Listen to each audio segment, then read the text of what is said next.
Welcome back, everyone. Today we're taking a deep dive into something pretty amazing, multimedia in special Oh, education. yeah. It's a really fascinating area. We've got this incredible research paper from Tel Aviv University, and it takes us right inside the Onan school in Israel. So this school, they work with students who have cerebral palsy and complex disabilities. Right, and they're using multimedia in some really innovative ways to help these students learn, communicate, and even find their passions. It's really powerful stuff. And what's so cool is we get to hear from all these different experts, like the head of special education at Levinsky College. We even hear from the principal of the Anand School. Wow, so we're getting like the inside scoop from people who are really on the ground doing the work. Absolutely. So before we get into all the specifics of how they're using multimedia, can you give us a little overview of the Anand School itself? What makes it so unique? Well, first of all, like you said, they focus on students with cerebral palsy and complex disabilities, Right. but they're really committed to inclusivity, working with students from all different backgrounds. And one of the things that really stood out to me in the paper was this emphasis on seeing the potential in every student. Oh, I love that. They don't just focus on the challenges. They see the possibilities, and they use multimedia to help those possibilities blossom. Okay, so that's setting the stage. Now let's talk about this multimedia room. What exactly goes on in there? Is it like a typical computer lab? It's so much more than that. Think of it more like a creative studio, Oh, okay. where students can experiment with everything from digital art and music production to animation and video editing. So it's not just about learning like basic computer skills, it's about really like expressing themselves creatively through technology. Exactly. They actually see multimedia as a language, Uh-huh. a way for these students, especially those who might have difficulty with traditional spoken or written language, to communicate their ideas, their feelings, their stories. I love that. You know, it makes me think about this one story I read in the paper about a student who couldn't speak fluently, Oh, yeah. but he was able to create these incredible digital stories that just like blew everyone away. It was like multimedia gave him this voice that he didn't even know he had. It's so powerful, right? And it goes beyond just expression. Right. Multimedia can actually help these students learn more effectively. Oh, okay. Tell me more about that. Well, have you ever heard of this thing called cognitive load? Cognitive load. It sounds familiar, but you might need to refresh my memory. Yeah. So it's basically how much information our brains can handle at one time. Oh, okay. Like when I'm trying to learn a new piece of software and my brain just feels fried. Exactly. We've all been there. And what's interesting is researchers have found that well-designed multimedia can actually reduce that cognitive overload. Really? So how does that work? Well, think about it. Instead of just reading a textbook, right? Mhm. With multimedia, you can see images, you can hear sounds, you can even interact with the content. All right. It's like taking a dry, boring lecture and turning it into this immersive experience. Oh, okay. So it's not just about making learning more fun. Right. It's about making it more accessible to different learners because, like, some people learn best by listening. Others need to see things visually. Multimedia can kind of cater to all those different learning styles. Absolutely. And there's been research on this too. Like one study found that high school students with special education actually improved their writing skills significantly when they used a multimedia writing environment. Wow, that's amazing. So it's almost like multimedia helped them break through some barriers that they couldn't with more traditional methods. Yeah, I think that's a great way to put it. You know what really surprised me about the On School was that they're not just using multimedia for like learning and communication. Right. They're also using it for emotional well-being. Yeah, it's amazing. It is fascinating. So how does that work? Like how can multimedia help with someone's emotional state? Well, they've really thought about the environment. They use lighting and music in the multimedia room to create different atmospheres. Oh, okay. So like they might use calming music and soft lighting to help students who are feeling anxious or overwhelmed. That makes sense. It's like setting the mood for learning. Because I mean, who can focus when they're all stressed out? Exactly. And then on the flip side, they can use like upbeat music and brighter lighting to kind of boost energy and focus when the students are working on a challenging project. Oh, I love that. So it's really about creating this positive and supportive learning environment where students feel comfortable to take risks and express themselves. It's really thoughtful. It is, yeah. I'm really starting to see how all these pieces fit together. Yeah. But I'm curious, how do they actually measure success in this kind of environment? You know, traditional tests don't really seem like they'd capture the full picture. You're absolutely right. Standardized tests don't always tell the whole story. especially when it comes to things like creativity and problem solving. Right. So the On in School uses this mix of methods, Okay. like project-based assessments, where students actually create something, like a video or a piece of music. That's cool. And they also do peer evaluations. So the students give each other feedback, which I think is really valuable. That's so cool. So it's about evaluating the process as much as the final product. Exactly. And they encourage self-reflection, too. Oh, okay. There's actually been research on using multimedia to help students, even those with intellectual disabilities. Oh, wow. Think about their own learning process. Yeah. You know, what worked well, what did they struggle with, how can they improve next time? Right. So it's like giving them the tools to become more aware of their own strengths and challenges, which is a valuable skill for anyone, not just students. Exactly. This all ties into this idea of inclusivity, right? Oh, absolutely. And I know Professor Shunit Reiter, she's like a leading expert in special education. She talks about creating a society where everyone feels valued and respected, regardless of their differences. And it seems like the On in School's multimedia program is a really beautiful example of that vision in action. Yeah, it really is. This is all so inspiring, but I have to ask, are there any potential downsides to using so much technology in education? Like, could students become too reliant on it or struggle to apply those skills in the real world? It's a valid concern, Mm-hmm. and the research does point to some potential challenges. One of the big ones is access to resources. Not every school has the budget to create a state-of-the-art multimedia lab like the one at the On in School. Right. And even if they have the technology, finding teachers who are trained and comfortable using it is another hurdle. Oh, absolutely. Professional development is key. Mm. Teachers need to know not just how to use the software, but how to actually design effective lessons that incorporate multimedia in a meaningful way. There's a lot to think about. Okay, well, we've covered a lot of ground in this first part of our deep dive. I'm really eager to hear more about how the On in School is putting these ideas into practice. What can you tell me about the specific teaching methods they use in the multimedia room? Well, they follow a very student-centered approach, which aligns with a learning theory called constructivism. Constructivism. For those of us who haven't taken an education class lately, can you give us like a quick explanation of what that means? Sure. Constructivism, it's this idea that we don't just passively absorb information. We actively build our own understanding through experiences and interactions. Okay, so it's kind of like learning by doing, experimenting, making connections. Exactly. And the On in School's multimedia room is designed with this in mind. Yeah. One key element is choice. The students get to choose what software they want to learn, what projects they want to work on. Oh, I see. So they have some autonomy over their learning experience. Right, how they want to express themselves. It makes such a difference because when you're passionate about something, you're way more likely to put in the effort and really learn. Oh, absolutely. I know that's true for me. If I'm not interested in something, forget about it. I'm not going to learn it. Right. And another important aspect is collaboration. Okay. So the students actually work together on projects, helping each other troubleshoot problems, bouncing ideas off of one another, Oh, that's fantastic. learning from each other's strengths. Yeah, I can imagine how empowering it must be for these students to realize that they can not only learn from each other, Yeah, but also like teach each other valuable skills. absolutely. Mm. Creates a real sense of community and shared purpose. And the teacher's role is really more of a facilitator, a guide, Okay. supporting students as they explore, create, and even learn from their mistakes. I'm picturing like a group of students huddled around a computer brainstorming ideas for their next animation project. It just sounds like such a cool learning environment. It really is. And the On in School is also really intentional about connecting these multimedia skills to real-world opportunities. Remember we were talking about Kirka's model of career development. Kirka's model.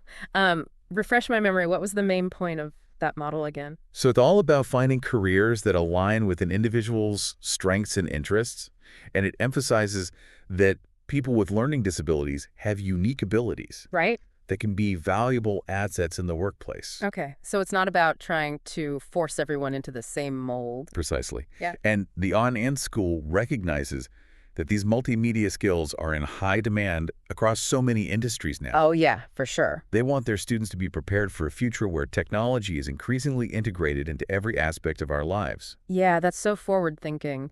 Do they have any success stories of students who've gone on to pursue careers in multimedia related fields? They do.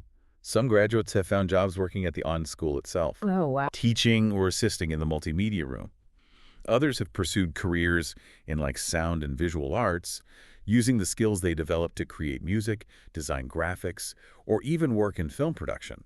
That's incredible. It really shows how powerful it can be when we equip students with the tools and the support they need to follow their passions. Right. And like break down those perceived barriers. It really does. And it also speaks to the importance of digital literacy, which is becoming so essential in the 21st century. Oh, yeah, for sure. By integrating multimedia into education, we're not only helping these students learn and express themselves, but we're also preparing them to be active participants in a world that's increasingly driven by technology. Absolutely. Okay, well, this is all so inspiring. But before we get too carried away, I want to come back to something you mentioned earlier. Sure. The potential downsides of using so much technology in education. Right. What are some of the challenges the On-M school faces, and how are they addressing those? Well, one challenge is making sure that technology enhances learning, but doesn't become a crutch. Okay. It's important for students to develop those critical thinking skills, Yeah. problem-solving abilities, social-emotional intelligence, Right. things that can't be learned solely through screens. Right. It's all about balance, right? Technology should be a tool that empowers students, Yeah. not something they become overly reliant on. Exactly. And the On-M school is very mindful of that. They make sure to incorporate plenty of hands-on activities, real-world experiences, Okay. and opportunities for face-to-face interaction. That makes sense. It's about finding that sweet spot where technology complements and enhances those more traditional learning methods. Absolutely. Another challenge is addressing what's known as the digital divide. Right. Not all students have equal access to technology at home, Oh, yeah, for sure. which can create these inequities in learning opportunities. That's a huge issue. How is the On-M school trying to level the playing field for students who might not have computers or internet access outside of school? Well, they offer extended hours for students to use the multimedia room, Oh, that's great. and they provide support for families who need help accessing technology resources. Oh, wow. They recognize that creating a truly inclusive learning environment means making sure that all students have the tools and support they need to succeed, Yeah, that's awesome. regardless of their background. It sounds like they're going above and beyond to address those issues. They really are, and they're constantly evaluating their programs, making adjustments to meet the evolving needs of their students. Yeah, this whole approach is so impressive. It makes you wonder why this kind of innovative thinking isn't more widespread in I education. know. I think sometimes people are just hesitant to embrace new approaches, especially when it comes to technology. There can be a fear of the unknown or a worry that technology will somehow dehumanize education. But what we're seeing at the On School is quite the opposite. It's about using technology to humanize education, Right? to make it more accessible, more engaging, Yeah. and more relevant to the lives of these students. Exactly. It's about seeing technology as a tool for empowerment, not a replacement for human connection and creativity. Totally. And I think the On School is showing us what's possible when we're willing to embrace those possibilities. This deep dive has been so eye-opening. We've covered a lot of ground, from the theoretical underpinnings of constructivism to the real-world impact of multimedia on students' lives. But before we wrap things up, I'm curious to hear your final thoughts. What's the most important takeaway from all of this, and what questions are you still grappling with? For me, the biggest takeaway is that technology, when used thoughtfully and intentionally, can be a powerful force for good in education.